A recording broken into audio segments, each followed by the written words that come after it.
Hello दोस्तों, स्वागत करते हैं आपके अपने YouTube चैनल मंथन ऑनलाइन क्लासेस में।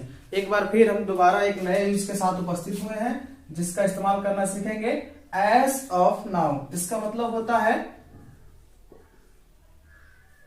फिलहाल। इसका मतलब होता है फिलहाल, यानी कि कई बार कई तरह के सेंटेंसेस देखे जाते हैं जिसमें इस तरह के वर्ड चुनिंदा चीजों पर आता है, जैसे कि फिलहाल मैं ये कर सकता हूँ, फिलहाल मैं ये कर सकता हूँ। इस तरह की चीजें हमको देखने को मिलती हैं। तो चलिए इसको बनाने का देखेंगे। तो सबसे पहले हम एक इसके बारे में रूल का अध्ययन करेंगे कि रूल क्या होता है। तो रूल आपका वैसे ही नॉर्मल है, सिंपल सा। आपको क्या करना है, सबसे पहले एज ऑफ नाउ का इस्तेमाल करना है, फिर उसके बाद से आपको सेंटेंस लिखना है। अब रही बात सेंटेंस की, तो सेंटेंस हो जाएगा एज पर रूल।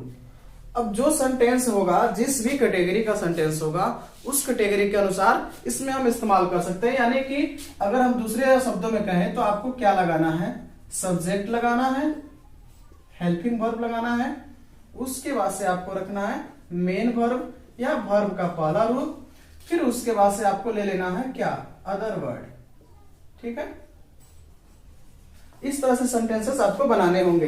रही बात यहाँ पे एचबी यानी कि हेल्पिंग सहायक क्रिया की, तो इसमें is, am, are, was, were, should, can't, में इत्यादि चीजें, सभी चीजें इसमें इस्तेमाल की जा सकती हैं। इसलिए मैंने पहले ही लिख दिया है कि जो आप सेंटेंस बनाएंगे वो रूल के अनुसार ही बनाएंगे और उसके अनुसार हेल्पिंग वर्ब और मेन वर्ब। मेन वर्ब तो सबके लिए सेम रहेगा, लेकिन हेल्पिंग वर्ब जो चीजें होंगी वो सेंटेंस के अनुसार आएंगी।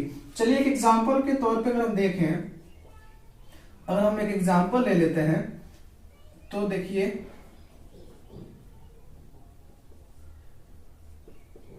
फिलहाल मैं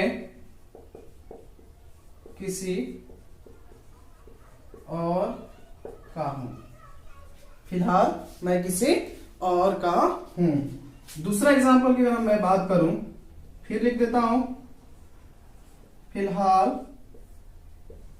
मैं यह नहीं कर सकता हूं। फिलहाल यह मैं नहीं कर सकता हूं। तो इस तरह के सेंटेंसेस से आप लोग इस रूल के अनुसार आप इसमें बना सकते हैं। आइए इसको हम ट्रांसलेट करने का तरीका देखते हैं और कैसे बनाते हैं। मैंने सबसे पहले ही बता दिया कि अगर आप जो रूल लगा रहे हैं, रूल में आपको जो चीजें आपको डालनी है, सबसे पहले डालना है एज ऑफ नाउ। तो हम क्या लगाएंगे, सबसे पहले एज ऑफ नाउ, यानी कि फिलहाल वर्ड के लिए आप इतना चीजें इस्तेमाल करेंगे। और उसके बाद से आप लोगों को नॉर्मल ये सेंटेंस है, तो नॉर्मल सेंटेंस के रूल पे यानी किस पर आपको रख देना है। तो क्या हो जाएगा, आई एम समवन एल्स। ठीक है, आई एम समवन एल्स। मतलब इस तरह से सेंटेंसेस को आप ट्रांसलेट कर सकते हैं। दूसरे एग्जांपल की बात करूं तो दूसरे एग्जांपल को भी आप वैसे ही बनाएंगे एज ऑफ नाउ, फिर हो जाएगा आई कैन नॉट, या आप इसको कांट भी लिख सकते हैं। शॉर्ट फॉर्म आपका कांट हो जाएगा, अगर नहीं जाए तो पूरा लिखिए, I can not do this, मैं यह नहीं कर सकता हूं। तो देखा आपने कितना सिंपल है इसको ट्रांसलेट करने का। और भी अगर एग्जांपल की बात करें तो चलिए अगर हम एक और एग्जांपल ले लेते हैं, दूसरा एग्जांपल कोई, तो आपको उसके लिए क्या करना होगा, फिर वो आपको लिए यही सेंटेंस का आपका सेम रूल रहेगा। और एग्जांपल की बात करते हैं तो मैं लिख देता हूं, फिलहाल अब हम लोग कुछ नहीं कर सकते। फिलहाल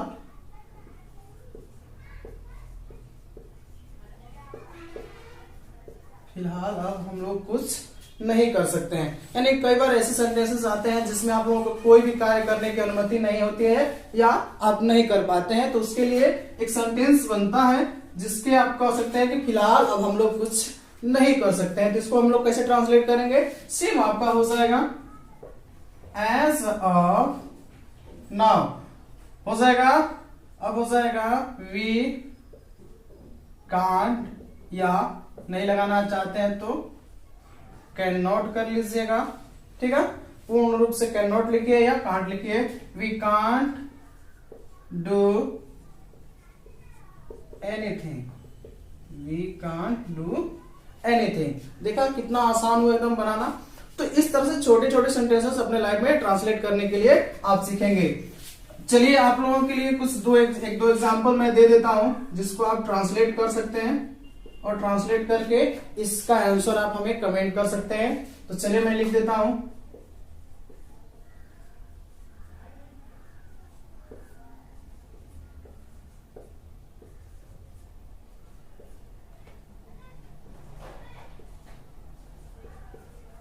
फिलहाल तुम चुप रहो। दूसरा आपको आएगा,